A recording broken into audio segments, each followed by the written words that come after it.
Hola, hola, ¿qué tal? Qué bueno volver a encontrarnos. Qué bueno tener la oportunidad de invitar al Señor a nuestras casas, a nuestras vidas, de hacer que la presencia de Dios tome el control. No podemos ir por la vida sin estar tomados de la mano de Dios. Eso es lo que nos va a dar la fortaleza, es lo que nos va a dar la resistencia, es lo que nos va a dar la entereza para seguir adelante y para poder vencer en cada situación, en cada circunstancia que nos toca vivir. La vida se vive con recursos espirituales, y esos recursos espirituales vienen de la presencia de Dios a través de Jesucristo. El ministerio de Jesucristo sobre la faz de la tierra, entre otras muchas cosas, incluyó darnos las herramientas, darnos los recursos para ir por la vida en victoria, para sacar lo mejor, para extraer lo mejor de nosotros mismos y para recibir lo mejor del entorno y de las circunstancias. Ahora tenemos un tema realmente desafiante y conflictivo, porque tiene que ver con cambios personales, y siempre que se requiere un cambio personal, tanto de convicción como de acción, es difícil, porque no nos gusta cambiar. Estamos habituados, estamos acostumbrados a nuestras circunstancias, a vivir así como hemos aprendido, y entonces aplicar una estrategia, una técnica diferente no es fácil. Y por eso hemos titulado el mensaje Destronado y el tiempo de hacer transiciones fundamentales en la vida. Y quiero que leamos el capítulo 12 de Juan. En el capítulo 12 está ocurriendo una experiencia increíble, y es el momento en que aparecen unos griegos prosélitos, unos griegos seguidores de Jesús. Han escuchado el ministerio de Jesús, han conocido el ministerio de Jesús, y ellos empiezan a buscar a Jesús. Jesús confesó en su ministerio que él venía al pueblo de Dios, o sea, el pueblo de Dios, con el objetivo de que el pueblo de Dios fuera luz al mundo. Y ese sigue siendo el propósito de Cristo para la iglesia. Y cuando Cristo ve que el ministerio se está extendiendo más allá del pueblo de Dios, entiende que es el momento de pasar la estafeta. Es el momento de entregarles el ministerio a sus discípulos, a sus apóstoles, para que ellos continúen con el plan original de Dios, porque el plan original de Dios siempre fue tener un pueblo que brillara, que resplandeciera en las tinieblas, en la oscuridad, siempre un pueblo que emerja, un pueblo que refleje la luz de Dios, la paz de Dios, el amor de Dios. Y ese sigue siendo el objetivo de Dios con la iglesia, un pueblo fuerte, un pueblo que manifiesta la presencia de Dios, un pueblo que evidencia la gracia, el favor de Dios, un pueblo que es luz, un pueblo que mantiene la paz en la incertidumbre, un pueblo que mantiene la valentía en épocas de temor, un pueblo que mantiene la solidaridad en tiempos de injusticia. Eso es lo que el Señor ha querido siempre, y Jesús viene a buscar y a salvar lo que se había perdido. ¿Y qué es lo que se había perdido? El proyecto divino, la voluntad de Dios, la identidad de Dios en el pueblo. Hay que recuperar ese propósito original, tanto en la iglesia como en la vida de cada cristiano. Tenemos que encontrarnos con el proyecto original de Dios. Ese es el ministerio de Cristo, ese es el objetivo, que se manifieste en nosotros la presencia de Dios. Y para eso hay que anular lo que el enemigo ha hecho. Para esto apareció el Hijo de Dios, para deshacer las obras del diablo. Es decir, hay que quitar de en medio al que puso el tropiezo, al que puso la trampa, y dejar que el pueblo vuelva a emerger en búsqueda de su plan original. Porque inclusive cuando Dios pone a Adán en el huerto del Edén, Dios no lo establece directamente en el propósito, sino que le da la tremenda facultad de escoger. Y mucha gente se preguntará, ¿y por qué Dios puso el árbol de la ciencia del bien y del mal en el huerto del Edén? Porque era necesario para que el hombre tuviera la facultad de escoger, así como sigue siendo necesario en el tiempo actual. Todo mundo tiene la facultad de escoger. la facultad que ya no tiene es la de escapar a las consecuencias de sus elecciones. Eso ya no se puede, sino que hay que aceptar la responsabilidad por las elecciones que se hacen y el camino que yo escojo seguir. Tengo libertad de escoger cualquier camino, pero ese camino me va a conducir a un destino y las consecuencias de ese destino, esas sí tengo que enfrentarlas, sí responsablemente tengo que asumirlas. Por eso es necesario adquirir sabiduría para actuar de acuerdo al principio eterno, a la visión eterna que ya previó los resultados y ya sabe hacia dónde vamos y por dónde no tenemos que ir. Ya sabe. Los padres siempre están advirtiendo a los hijos de los caminos que no deben seguir. Pero los hijos son incrédulos y dicen, él porque ya vivió, ahora no me quiere dejar vivir a mí. Entonces van, se tropiezan, vienen con un par de dientes menos y entonces dicen, qué razón tenía mi mamá, mi papá. Ya tiene 30, 40 años, ya perdió la mitad de la vida, ya pasó por 2, 3 hogares. Y entonces dice, tenía razón, ¿verdad? Tenía razón. ¿Por qué no hice caso? Y ese es el problema del ser humano, que le gusta quemarse las manos para darse cuenta que el fuego quema y no acepta el consejo, la dirección. Y el desafío es entonces aprender antes de equivocarnos, antes de venir con aquello de que repáreme. Es mejor aprender primero, conocer, saber y transitar el buen camino. Meditad bien en vuestros caminos, dice Jeremías. Preguntad cuál es la senda antigua, cuál es el buen camino y caminen por él. Juan capítulo 12, verso 31. Yo sé que usted en casa va a leer todo el capítulo 12, es increíble, es una transición tremenda del ministerio general al ministerio particular y al momento final de la vida de Cristo, a enfrentar el desafío final para lo que Él ha venido, para la cruz, para eso vino. Entonces, aquí se define, aquí se establece. Y dice el verso 31, ahora que Jesús va a la cruz, ahora es el juicio de este mundo. Ojo, cuando decimos este mundo no estamos hablando de la tierra, estamos hablando de un sistema de cosas. Y hemos explicado antes, hay este siglo y el siglo venidero, sécula, ¿verdad? El siglo, por eso cuando se habla de secular es el siglo presente, lo que está de acuerdo al siglo presente, a la forma de actuar de las personas de este tiempo que están bajo el gobierno del príncipe de la potestad del aire, porque él usurpó esa autoridad, porque él se adueñó de eso. Y entonces dice, ahora es el juicio de este mundo, porque va a ser expuesto, va a ser puesto en evidencia. Él va a pagar el precio y el hombre finalmente va a ser libre. Se cumple de nuevo el incorporar al hombre a ese estado de inocencia, de libertad, y de nuevo a tener la facultad de escoger. Es una facultad linda, pero es una tremenda responsabilidad. Ahora es el juicio de este mundo. Ahora el príncipe de este mundo será echado fuera, destronado. Y ya no tiene esa injerencia, ya no tiene ese poder, porque aquello que le confiere poder, ojo, hemos insistido continuamente en esto. Cuando nosotros pecamos, le damos un cheque en blanco al enemigo.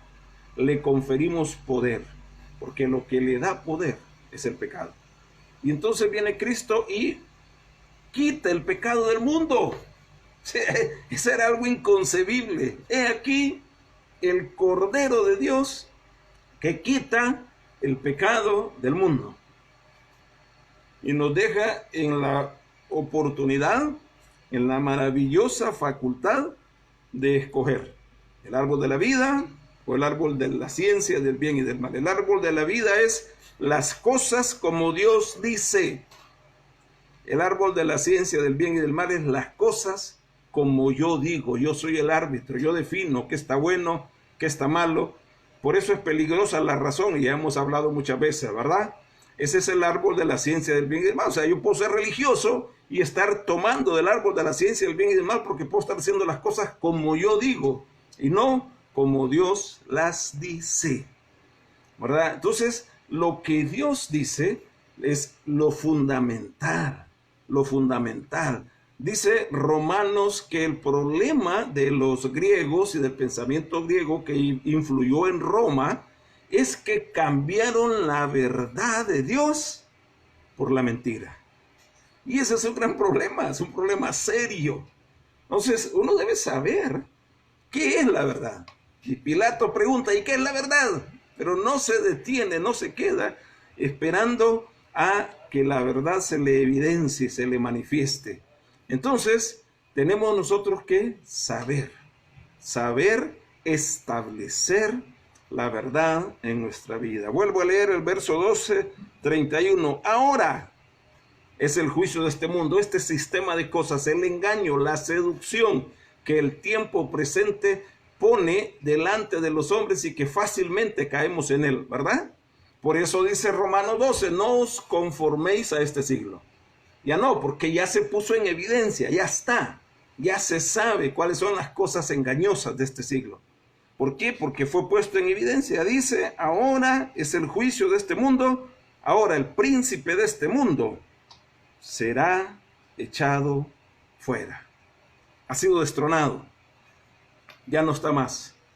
Ahora recuperamos el control. Obviamente, cuando venimos a Cristo, cuando aceptamos el sacrificio de Cristo, cuando recibimos el perdón de los pecados, no solo es hacer una oración, no solo es levantar las manos, es una convicción interior, ¿ok? Es un traslado. Yo le doy el gobierno a Dios. ¿Cómo? No tomo las decisiones por mi razonamiento humano, ese es el árbol de la ciencia del bien y del mal, sino que tomo las decisiones en base a lo que la palabra de Dios me ha enseñado. ¿Sí?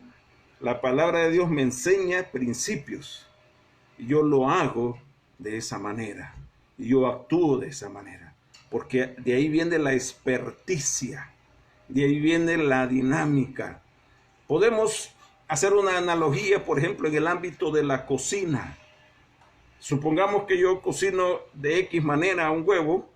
Nunca me han enseñado, he visto algunas cosas, he hecho un poco de aceite, un poco de sal, alguna cebolla y un huevo.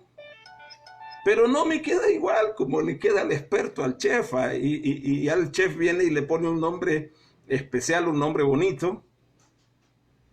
Pero cuando veo al experto, o sea que yo lo he estado haciendo mal.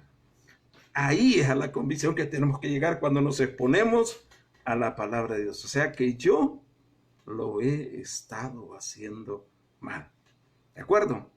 Entonces, el árbol de la vida, el árbol de la ciencia del bien y del mal, ya el príncipe de este siglo, ya no. Ahora estás tú con tus decisiones, ¿ok?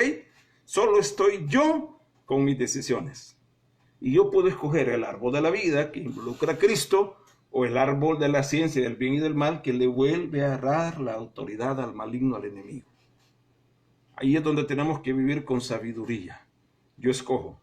Y una de las cosas que el enemigo usa y que hemos insistido tanto y seguiremos insistiendo, porque tiene que quedar claro en nosotros, es el aspecto emocional. Vivimos un tiempo donde las emociones se exacerban, donde las emociones se manipulan, aún en el ámbito eclesial. Y una iglesia emocional no será una iglesia firme. Una familia emocional no será una familia firme. Una empresa emocional no será una empresa firme. Toda organización humana, y la iglesia es una organización humana con fundamento divino, pero es una organización humana, y toda iglesia que se mueve, toda familia que se mueve, toda empresa que se mueve en base a emociones es inestable, es voluble, es cambiante, y es susceptible de caer en la maquinación del maligno. Acordémonos que hay un cazador, y el cazador le apunta al alma, a las emociones. Ahí está, ese es el objetivo, porque esa es la parte vulnerable del ser humano, ¿verdad? Esa es la parte frágil, esa es la parte donde podemos ser atrapados, donde podemos caer en la trampa. Cuando nosotros vemos el ministerio de Jesús, no es un ministerio emocional en ningún momento. Pasa a lo largo de una mujer sirofenicia que grita detrás de él, Jesús, hijo de David, ten misericordia de mí, y él no escucha la petición. Si hubiera sido el tiempo actual, hubiera crucificado a Jesús en las redes sociales antes de crucificarlo en la cruz del Calvario. Porque no se detiene, no se detiene. Y los discípulos le dicen, Señor, despide a esta mujer porque da voces detrás de nosotros y nos desespera. Parece Kiko por ahí, ¿verdad? Cállate, cállate, que me desesperas. Después pasa de largo a Bartimeo. Pero Bartimeo insiste en gritar. Y cuando sus grandes amigos, Marta, María, Lázaro, le mandan a decir, el que amas está enfermo, no atiende. Las redes sociales lo hubieran crucificado. Pero él está enseñando una lección. El cristianismo es convicción. ¿Ok? Es convicción. Hebreos 11:1 dice, es pues la fe, la certeza de lo que se espera, la convicción. Di conmigo, convicción. Convicción. Convicción es cuando algo llena de tal manera tu corazón que no hay nada que te haga dudar de esa afirmación. El problema es que somos emocionales y no estables. En el amor somos emocionales. Nos dejamos guiar por las emociones. Y entonces no hay convicción. Y por eso vemos que una pobre señora se tiene que subir a bordo de un taxi, ¿verdad? A golpear el parabrisas para llamar la atención de su esposo, porque somos emocionales. No hay convicción, no hay certeza. Somos cambiantes, somos volubles, no somos estables. El reto en la vida es convicción. Ya el enemigo ya no está con la autoridad para sacarte de balance. El único que te saca de balance eres tú mismo, ¿ok? Eres tú mismo. Ya el enemigo ya no puede. Ya no puede. Porque ahora el reto es, si tú no estás afirmado, convencido, entonces el problema es que tu vida será cambiante. Las emociones en sí no son malas. Hay un tremendo campo de estudio actual acerca del enfoque científico de las emociones. Hay muchísimo que hablar acerca de ellas. En algún momento vamos a hablar un poco más. Pero el problema es la naturaleza humana, que es la que permite que las emociones se desborden. Pablo dijo en 1 Corintios, todo me es lícito, mas no todo me conviene, ¿verdad? Y dijo, yo no me voy a dejar dominar.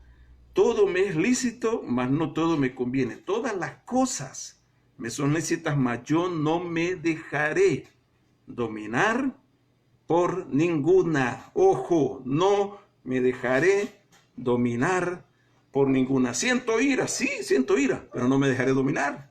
Quiero gritar y decirle un montón de cosas, sí, pero no me voy a dejar dominar por la ira. ¿De acuerdo?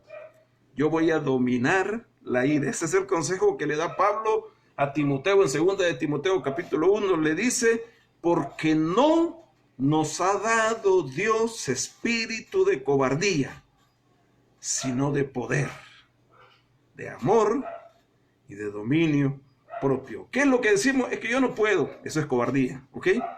Es que mire, cuando a mí se me hierve todo, ya no puedo controlarme. ¿Cómo no? ¿Verdad? Por eso es espíritu de poder.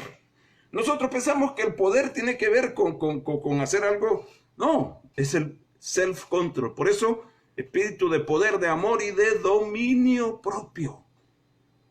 Yo le quiero decir sus verdades, sí, pero dile que lo amas. De una manera puedes destruir un matrimonio y de la otra puedes afirmarlo. De una manera puedes dañar para siempre la vida de tu hijo y de otra puedes afirmarlo, establecerlo.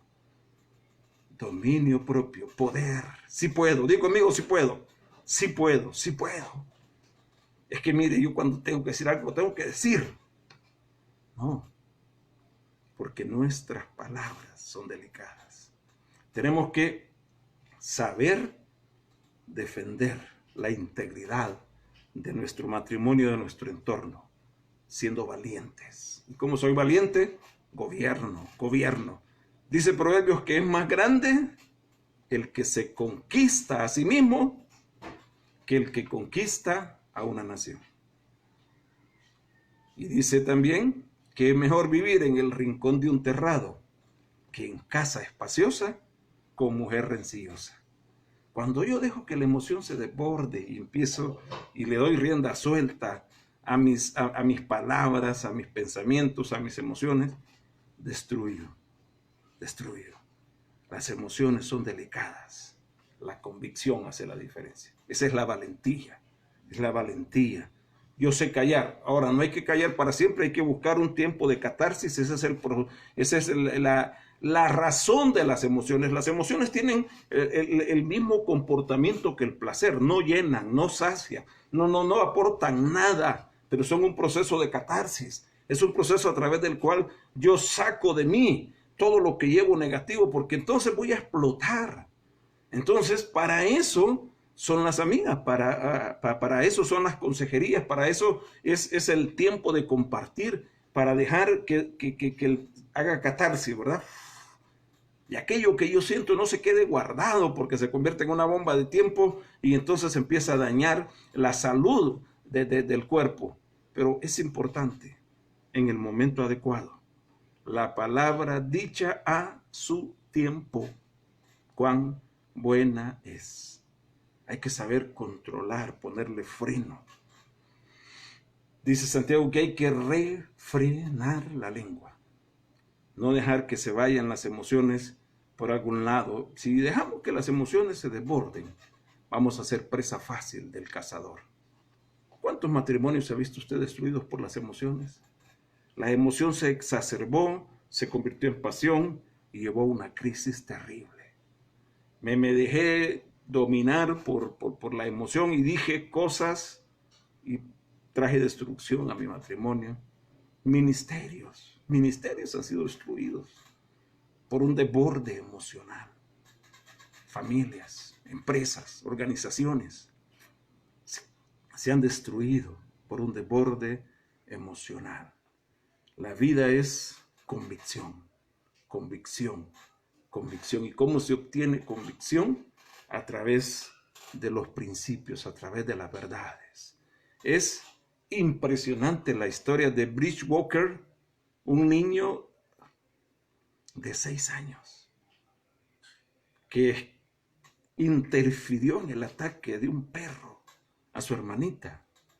Y el niño se mete y el perro lo ataca de tal manera que tiene que ir a urgencias, al hospital, su vida corre peligro, recibe 48 puntadas en el rostro. Y le preguntan al niño después. Y él dijo, tenía que salvar a mi hermanita. Y si alguien tenía que morir, hubiera sido yo. Eso es convicción.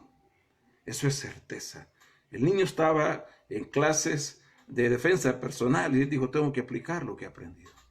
Y aplica la defensa para proteger a su hermanita. Y eso le ha valido el reconocimiento mundial. Los héroes de la Avengers le han manifestado su admiración, le han dado el calificativo de héroe, va a recibir el escudo original del Capitán América, lo felicitó Iron Man, ¿verdad? Es increíble. Eso pasa cuando la convicción se establece, cuando dejas que la convicción fluya, que la convicción se manifieste. Los cristianos seremos invisibles cuando dejemos de ser cristianos emocionales. Si nos gusta, lloramos, ¿verdad? Ante la alabanza, ¡ah, qué lindo! Hoy estuvo lindo el culto porque fue emocional. La pregunta es, ¿cuánto cambiaste? La pregunta es, ¿cuánto de lo viejo tuyo dejaste atrás y empezaste a ser una nueva criatura a raíz de la palabra que recibiste, a raíz de los principios que incorporaste a tu vida? Eso es lo que tiene que hacer un mensaje, eso es lo que tiene que hacer una celebración, una reunión. No exacerbar las emociones, no hacerme sentir elevado, ¿verdad? No, o sea, está bien, no está mal, está bien. Pero tengo que cambiar. Dí conmigo, tengo que cambiar. Cuando llega Simón, Pedro, a Jesús le dice, tú eres Simón, eres una hoja que arrebata el viento. Oscilas, eres cambiante, inestable, así venimos todos. Pero serás llamado Pedro, firme, estable, seguro, sin cambio, sin transformación. Hacia ahí vamos, hacia ahí apuntamos. Las señales deberían apuntar, las señales deben de llevar a formar convicción, ¿de acuerdo? A formar convicción y no al revés. Los cristianos no somos seguidores de señales. Las señales siguen al que tiene la convicción, la certeza, al que sabe que Cristo está con él, al que sabe que está fundamentado, está parado, firme, donde tiene que estar parado. Dice, el que viene a mí, oye mi palabra y las hace. Viene a mí, oye mi palabra y la hace. Te diré a quién es semejante, aquel que edificó su casa sobre la roca, que cavó, que ahondó y que puso un fundamento firme. Porque las casas se ven igual, paradas sobre la arena. Pero hay uno que trabajó, que buscó el fundamento, que buscó lo estable, lo seguro. Todos vivimos en este mundo que es inestable. Y ahí usted ve las casas diferentes. Pero aquel que pone el fundamento en Cristo, ese se vuelve inconmovible. El que viene a mí, oye mi palabra y la hace. Es semejante al hombre que cavó, ahondó y puso fundamento. Nos quedamos hasta escuchar la palabra y qué lindo el mensaje, qué bonito. Pero no vamos más allá. Hay que cavar, hay que ir a la palabra, hay que afirmar esa palabra, hay que dejar que esa palabra entre y poner un fundamento y se establezca. Miren lo que dice el mismo capítulo 12 de Juan que estamos leyendo en el verso 37. Este es el problema cuando nos volvemos seguidores de señales, porque entonces de repente queremos más, y de repente más, y de repente más. Fíjate que se acababa de morir y lo resucitó. No, pero este lo resucitó después de un día. No, pero este después de 2 días. Y ahí vamos, y esa es la de no acabar. Dice el verso 12, capítulo 12, verso 37, pero a pesar de que Jesús había hecho tantas señales delante de ellos, no creían en él. Las señales son efímeras, porque vienen de Dios, no de los hombres. Y es para guiarte a la palabra, lo que va a dar convicción, lo que va a dar certeza en la palabra. Por eso es importante saber que el maligno ha sido destronado. Porque una de las emociones, o uno de los anhelos del ser humano es escapar, ¿verdad? De escapar de las consecuencias. Y entonces, como queremos escapar de las consecuencias, le echamos la culpa al enemigo. ¡Qué bonito! No, hermano, mire, yo no quería, pero es que vea cómo es el diablo. Y entonces, galán, no fue mi culpa. No, hermano, yo no quería, la culpa no era mía, ni cómo estaba, ni dónde estaba, ni cómo vestía, ¿verdad? La culpa es del violador. Qué bonito, no es mi culpa. Entonces, puedo prescindir de las consecuencias, y eso no se puede. Porque ya el enemigo ya fue atado, ya no es sujeto de exculpación en un juicio, ya no, porque ahora eres tu responsabilidad.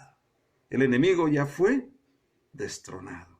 Ya fue el juicio de este mundo, ¿sí? Eso es lo que dice Jesús. Ya fue el juicio de este mundo, ya se puso en evidencia todo el sistema engañoso de este mundo. Pero a mí me gusta, ¿ok? Y esta es la condenación. Juan 3:19, que la luz vino al mundo y los hombres amaron más las tinieblas que la luz porque sus obras eran malas. Entonces, allá tú, si escoges las tinieblas, es tu problema, vas a vivir en oscuridad toda la vida. Sí, pero voy a la iglesia, sí, pero vives en tinieblas. ¿Verdad? Hay un poquito de luz en la iglesia, hay un poquito de respiro, de desahogo, y después volvemos a las tinieblas. No puede ser. Entonces ya no, ya este siglo es el juicio de este mundo, dijo Jesús. Ahora se pone en evidencia todo este sistema engañoso. Y ahora nosotros tenemos la facultad de elegir, de escoger. La pelota está en tu cancha, tú decides hacia dónde caminas. El enemigo ya no tiene facultad a menos que tú se la des. ¿De acuerdo? Solo depende de ti, porque Dios va y arranca. Dios va y quita la artimaña del enemigo, lo pone en evidencia y dice, así es como ataca el enemigo, así es, a través, él va a poner trampa a tu alma, a través de tus emociones. Y si tú, es que mano mío, yo me siento bonito cuando me cantan esta canción, y entonces dejas que tu emoción se vaya por ahí, ahí va el lazo del cazador. Muchos de nosotros, hermanos, tenemos lazos de ira, lazos de resentimiento, lazos de amargura, y tenemos que tener la valentía, poder, amor y dominio propio. Tenemos que ser valientes para reconocer delante de Dios. Sí, Señor, reconozco que se me dispara por rato, la válvula de escape se me va y empiezo a hervir como olla de presión y empiezo a gritar. Si le grito a medio mundo, si me exaspero fácilmente, si me enfermo continuamente, puede ser un problema de lazo en el alma que dejé en algún momento, dejé que se elevara al pico, ¿verdad? Y se disparó tan alto que mi alma quedó atrapada, quedó enroscada ahí en un lazo del cazador, y que un par de lazos más y me arrastra fuera del cristianismo. No ser emocionales, sino gente de convicción. En este tiempo el enemigo es astuto para manipular y se minimizan las cosas, ¿verdad? Si una no es ninguna, hermano, échese una, ¿y qué va a hacer? Y se empieza a minimizar la consecuencia de la acción. Y todo mal camino empezó con un pequeño paso. Empezó con una pequeña mirada. Empezó con una palabra indiscreta. Empezó con con un sentimiento incorrecto. Y se fue, y se fue, y se fue. Hasta que camarón que se duerme se lo lleva a la corriente. Y termina en un cóctel. Es importante no dejar que las emociones sean llevadas al límite. Dice el Salmo 1, bienaventurado el varón que no anduvo en consejo de malos, ni estuvo en camino de pecadores, ni en silla de escarnecedores se ha sentado. Bienaventurado el varón que no anduvo en consejo de malos, no estuvo en camino de pecadores, ni en silla de escarnecedores se ha sentado, sino que, aquí está la alternativa, ¿verdad? Uno es el sistema de este mundo, y cuando yo estoy despechado, cuando estoy enojado, cuando estoy molesto porque me trataron mal, porque me hicieron mal, entonces busco a alguien que me lleve, y lo que quiero es un mal consejo, ¿no? Y usted vaya y praye en el carro, o usted vaya y grítele tal cosa, o mándele un correo, mándele una carta, y entonces empezamos a darle cabida, y empezamos a dejar que el alma se exacerbe y decimos, sí, es cierto, sí va a todas las que me hizo. No, ojo, bienaventurado el hombre, la mujer, que no anduvo en consejo de malos, ni estuvo en camino de pecadores, ni en silla de escarnecedores y sentados, sino que en la ley de Jehová está su delicia, y en su ley medita de día y de noche. El enemigo va a minimizar las acciones. Una palabra, ¿qué va a hacerle una palabra a usted? Ahora, al enemigo puede ser que no le haga nada, pero a ti sí. Porque el Señor Jesús dijo, por tus palabras serás justificado y por tus palabras serás condenado. Porque de toda palabra ociosa que el hombre hablare, va a dar cuenta en el día del juicio. Este siglo es el juicio de este siglo. Ya no te puede engañar, ya no, eso dice Colosenses capítulo 3. Dice que exhibió públicamente a los principados y potestades triunfando sobre ellos en la cruz. O sea, ya no se vale. Ya no es que el diablo, hermano, viera cómo me tiene el diablo. No, ya no. Porque el enemigo fue destronado, ¿ok? Está destronado. Ahora la culpa es tuya. Y tú tienes que buscar la liberación de tu alma a través de la palabra de Dios. La palabra de Dios va a arrancar esos lazos del alma. Cuando eres arrastrado fácilmente por una emoción, hay un lazo, hay una trampa ahí, hay una bomba de tiempo. En algún momento va a estallar. Si eres dado a dejarte arrastrar por la cólera, a dejarte arrastrar por el placer, a dejarte arrastrar por la pornografía, a dejarte arrastrar por emociones. Entonces hay un lazo en tu alma que debe ser roto. ¿Y cómo será roto? En la palabra de Dios. La palabra es la que redarguye, cambia el argumento y pone un argumento nuevo, un odre nuevo para que pueda derramarse sobre él un vino nuevo. El enemigo ya no, ok, ya no. Ya no diga usted que la culpa es del diablo, no. Es el árbol de la vida y el árbol de la ciencia del bien y del mal. Si escojo el árbol de la vida, escojo a Cristo. Si escojo el árbol de la ciencia del bien y del mal, escojo al maligno. He aquí, dice Deuteronomio 30:19, pongo delante de ti la vida y la muerte, la bendición y la maldición. Escoge la vida para que vivas tú y tu descendencia. El reto es self-control, ¿verdad? Porque no me ha dado Dios espíritu de cobardía. No me ha dado Dios espíritu de cobardía. No me voy a dejar gobernar por mi emoción. Voy a ser valiente y voy a imponerme sobre esta emoción. Le voy a meter encima la convicción. Ese es poder. Poder, amor. El amor cubrirá multitud de pecados. Poder, amor y dominio propio. Poder, amor y dominio propio. Esa es la receta.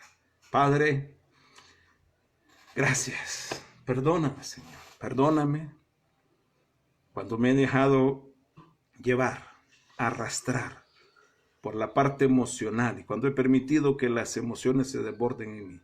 Dame la sabiduría y el entendimiento para identificar aquellos puntos donde he sido frágil, donde no he manifestado el poder, donde no he evidenciado el amor y donde no he tenido dominio propio.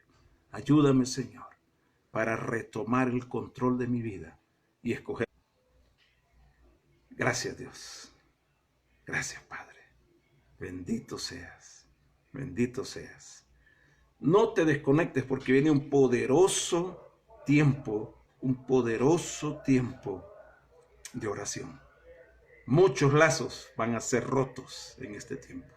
¿Ok? Abre tu corazón, abre tu corazón, abre tu corazón al Espíritu Santo.